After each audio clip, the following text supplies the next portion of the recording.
TSS and BTE have joined forces. Context. Power. Edge. The new paradigm of trading. Imagine stepping into a real estate office and just watching people frantically outbid each other to buy top-tier premium fire insurance on a neighborhood where not a single house is smoking. Right. Not a drop of smoke. Exactly. There's no fire. There's not even a lit match. Yet they are throwing millions of dollars at these policies. And that is exactly what was happening in the financial markets this past week. Traders were paying absolute top dollar for protection against a crash that the actual day-to-day market data said just wasn't happening. Yeah, it was a massive, massive dislocation. I mean, we saw an environment where the mechanical plumbing of the market was perfectly rigged to trigger a huge rally, but the geopolitical reality was basically pulling the strings in the exact opposite direction. Welcome to the Deep Dive. It is Saturday, March 24th, 2026. And for you, the listener, we're going to pull back the curtain on what has been an absolutely brutal tug of war in your portfolio lately. Brutal is the right word for it. Seriously. So to do this, we're diving into a stack of highly detailed institutional-grade market notes from Spot Gamma. And these cover the trading days from Monday, March 16th, straight through Friday's close on March 20th. And, it's important to note, these aren't your typical news headlines. These are the daily briefings that professionals use to track the options market. The hidden gears of the machine. Right, exactly. We're talking millions of contracts, puts, and calls that basically act as a hidden layer of gravity. They dictate where stocks can and cannot go. Okay, let's unpack this. Our mission today is to decode the secret language of the market makers. We're going to translate terms like negative gamma, Vanna and Vega, and delta notional into plain English. Because once you understand those, the chaos of this week makes total sense. Precisely. We want you to understand exactly why the market swung so violently. But before we even look at the news events, we have to understand the underlying physics of the market as the opening bell rang on Monday morning. The ice the market was driving on, so to speak. Yeah, the ice rink. The foundational setup here was a phenomenon known in the notes as negative gamma. Right. And to understand negative gamma, you really have to understand the people on the other side of your trades. The market makers. The dealers. The dealers, yeah. Because when you buy an option, say a put option to protect your portfolio, a dealer is usually the one selling it to you. But dealers aren't gamblers. Their job isn't to bet on the S&P 500 going up or down. They just want their cut. Exactly. They just want to collect a tiny fee, the spread on millions of trades, while remaining entirely market neutral. So they don't care if the market goes to 10,000 or zero. They just want the transaction fee. But wait, if they sell me a put option, meaning I make money if the market drops, aren't they now inherently on the hook? Like losing money if the market drops? Well, they would be unless they hedge that risk. So to neutralize the risk of the put option they just sold you, the dealer will immediately short the underlying stock. This is a process called delta hedging. In a normal market, which we call positive gamma, dealers act kind of like shock absorbers. When the market dips, they actually buy stock to rebalance their books, and that provides liquidity and smooths out the ride. I see. So if positive gamma is a normal shock absorber, a negative gamma market is, it's like driving a car where the shock absorbers have been installed upside down. Oh, that's a great way to put it. Right. Because instead of smoothing out a bump, the second you hit a pebble, the upside-down shock absorber actively thrusts the car harder into the bump. That is a fantastic way to visualize it, because in a negative gamma state, the math of that delta hedging just completely flips. When the market drops, dealers are mathematically forced to sell stock to stay neutral. Pushing it further down. Exactly. And when the market rises, they are forced to buy stock. So they're forced to trade with the momentum, which actively accelerates every single swing. Which perfectly explains why the market felt so violently slippery this week. But to understand why we were in that upside-down state to begin with, we have to look at the volatility data. Because the source notes highlighted a mind-blowing divergence on Monday. Oh, yeah. The gap between realized volatility and implied volatility.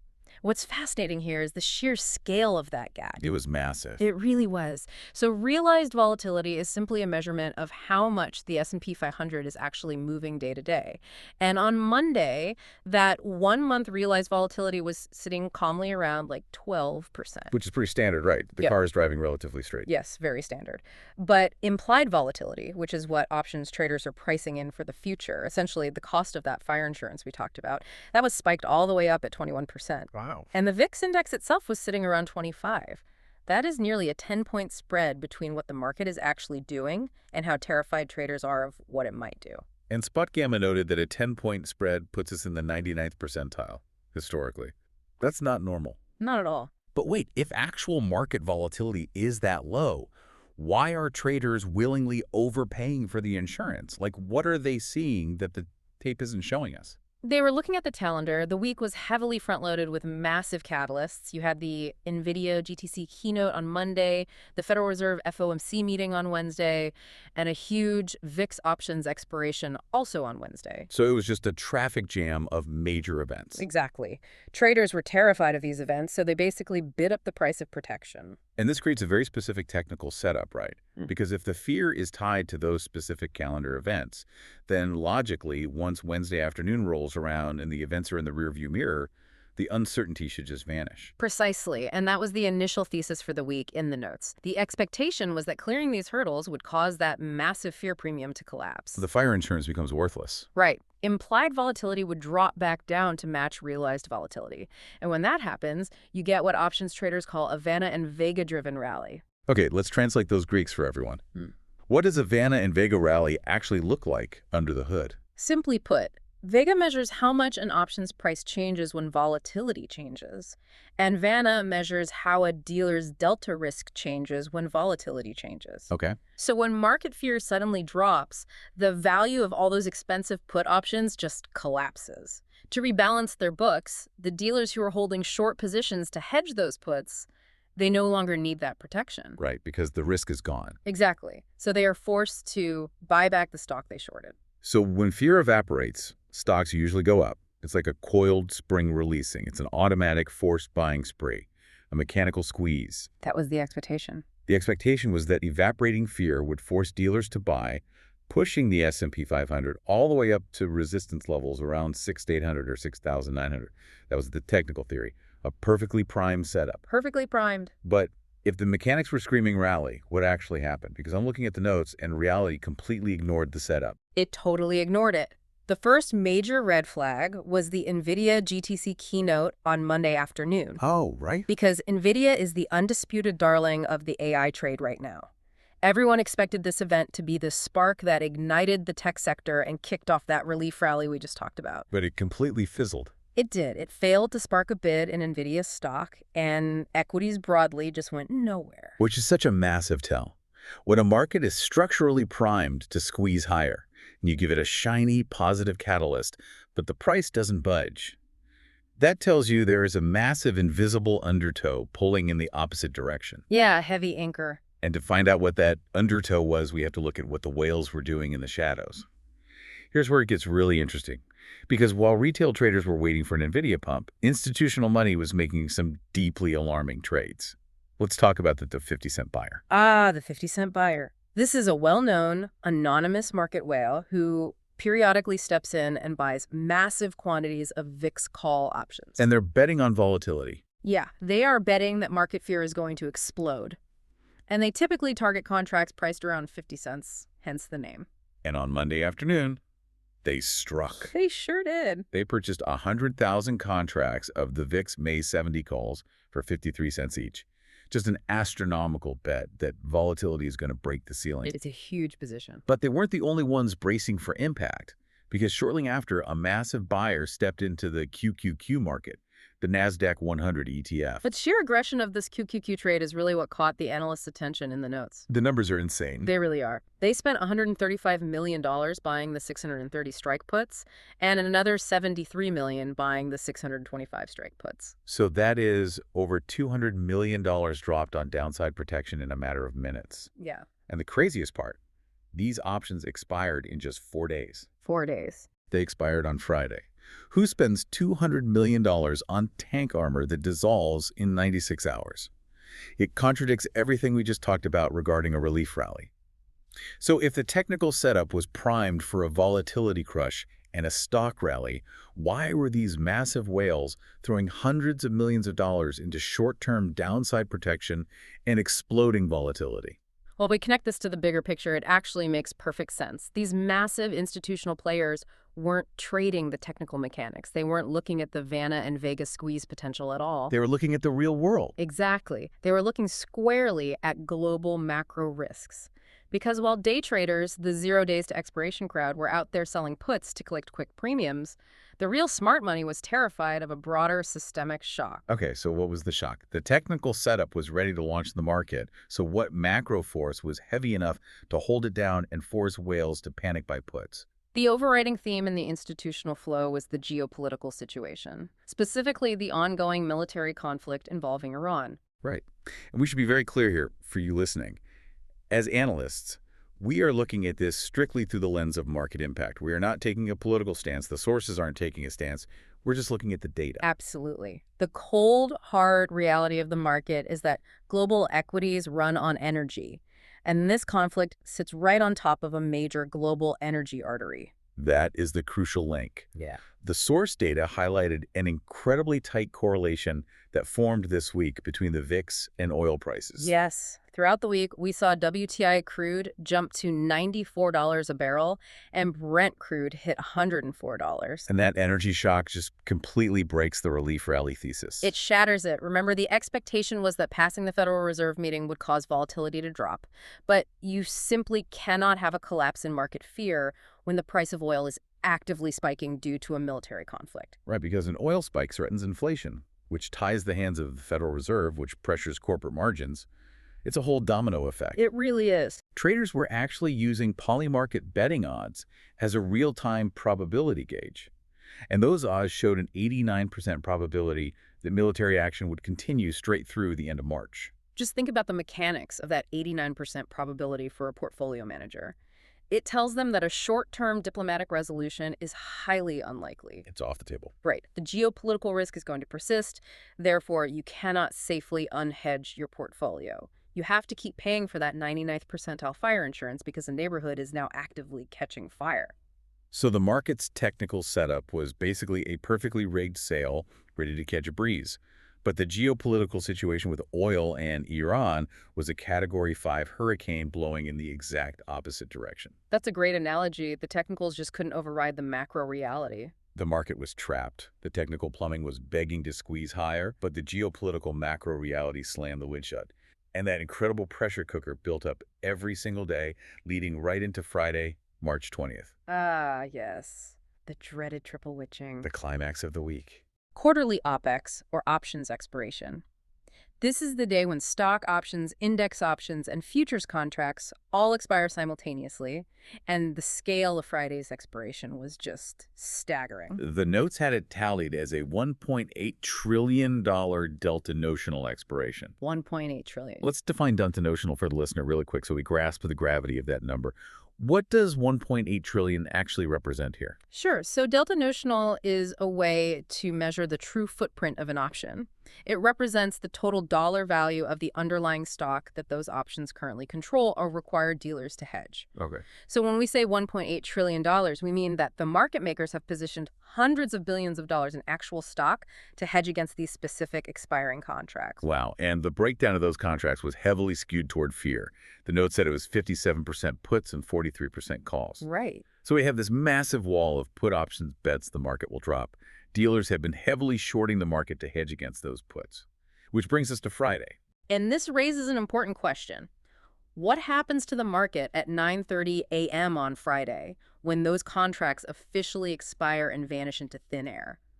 What happens when the gamma board is reset? Mechanically, it should act as a massive release valve, right? Exactly.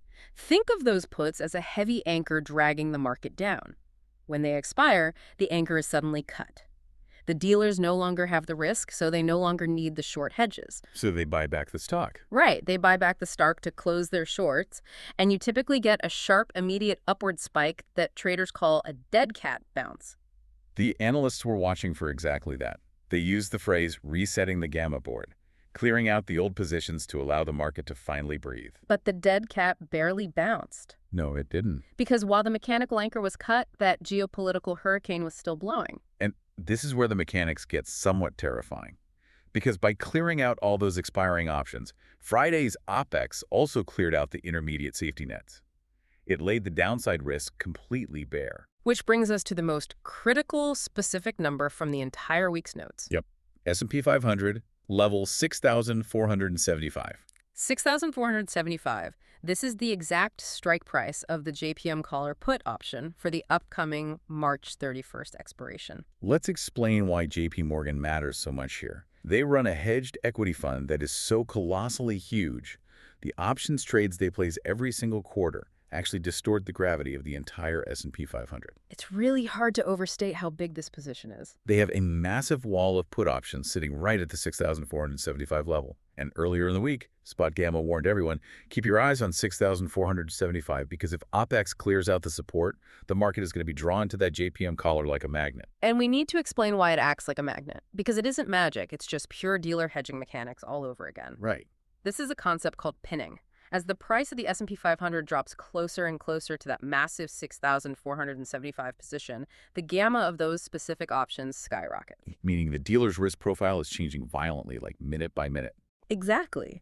To stay market neutral, dealers have to aggressively trade the underlying stocks right around that specific strike price. They buy when it dips just below and sell when it ticks just above. So this localized frenzy of hedging activity effectively traps the price. Yes. It creates an artificial floor. And watching this play out on Friday afternoon was like watching a script come to life. As the OPEX finalized and the old hedges vanished, the S&P 500 dropped heavily. It fell right through the melted ice rink and dropped straight down until it hit 6,475. Right on the dot. It literally touched the magnet, the dealer stepped in with their forced hedging, and it bounced up to close the week at 6,507. It is a flawless demonstration of market microstructure at work. That large institutional position basically acted as a gravitational safety net. It absorbed the macro selling pressure and held the market up, well, for now at least. So what does this all mean for you? We have covered some seriously deep plumbing today. But hopefully you are now looking at the financial markets differently. It's not just a random casino of news headlines and arbitrary red and green numbers. No, it is a highly complex, interconnected machine of gears and levers. And once you see the gears, the market ceases to be chaotic. You saw how a 99th percentile volatility premium fought against a spike in oil prices. A setup perfectly structured to trigger a massive short squeeze, but ultimately overpowered by global events. Exactly. Culminating in a massive $1.8 trillion options expiration that dragged the S&P 500 right down to a specific, mathematically predictable institutional safety net at 6,475. Understanding these levels is honestly your shortcut to maintaining your sanity in markets like this. It really is. Because when your portfolio drops 2% in a day, it feels like the sky is falling. But when you know why the market makers are moving the prices, because they are dynamically delta hedging negative gamma, or because they're pinning a JPM put wall, it prevents you from panicking. Right, you don't panic sell the bottom when you know the market just hit a mechanical floor. Knowledge of market structure is the best hedge you can possibly own. I couldn't agree more. But before we wrap up this deep dive, I want to leave you with one final provocative thought. It's a lingering question directly extrapolated from our dive into these expert sources. Oh, the April 1st problem. Exactly. We now know with certainty that the 6,475 level is acting as a massive magnetic support beam. It caught the falling knife on Friday. And because of dealer hedging, it will likely continue to hold the market up until the end of the quarter. But those specific JP Morgan caller options, they expire on March 31st. Which means on April 1st, JP Morgan rolls their position, the dealers unhedge, and that massive safety net simply disappears. The institutional notes were incredibly explicit about this. They stated clearly, after March 31st, we see no real support until 6,350. Yeah, that is a very, very deep air pocket. So here's the question for you to mull over as you watch your screens this week.